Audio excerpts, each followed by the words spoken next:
তোমরা কেমন আছো? আমি ব্লগে সবকে স্বাগত। আমাদের একটা অনুষ্ঠান বাড়ি ছিল রিলেটিভের।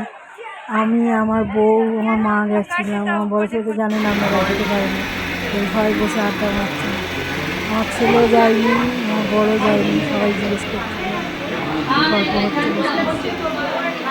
অনেকদিন পর সবার সঙ্গে দেখা হয়েছে, জায়গা নেই বসে বসে গল্প করছি। ভিড় হয়েছে খাওয়ার জন্য।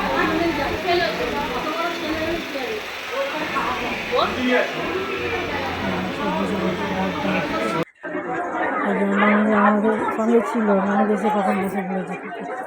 আমি বড় ছেলে খাবার নিয়ে আসতে গেছি, বসে বসে পড়েছে। আমার তারপরে উঠে যাওয়ার পর আমি, আমার দিদি, আমার ওই যে বন্ধু, আমার বউ,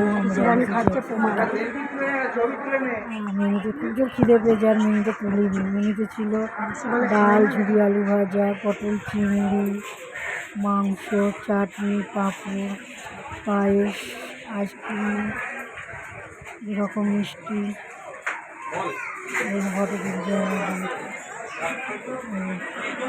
ভাত দিয়ে ডাল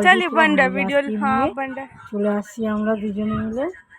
আর পাচ্ছি না, এত কষ্ট হচ্ছে। এই যে আমার ছেলের খাবার দিয়েছে, এই খাবার নিয়ে এসে এনে দিতে। আমার মা তো খাওয়ায়, আমার কাছে তো খায় না। আমার মা ইয়ে করছে সব, সে চান টান আমি করে দিয়েছি। মা খাবার নিয়ে এসেছি, বার করে দিয়েছে। মা খাবার হয়ে গেলে রেডি করছে খাবার।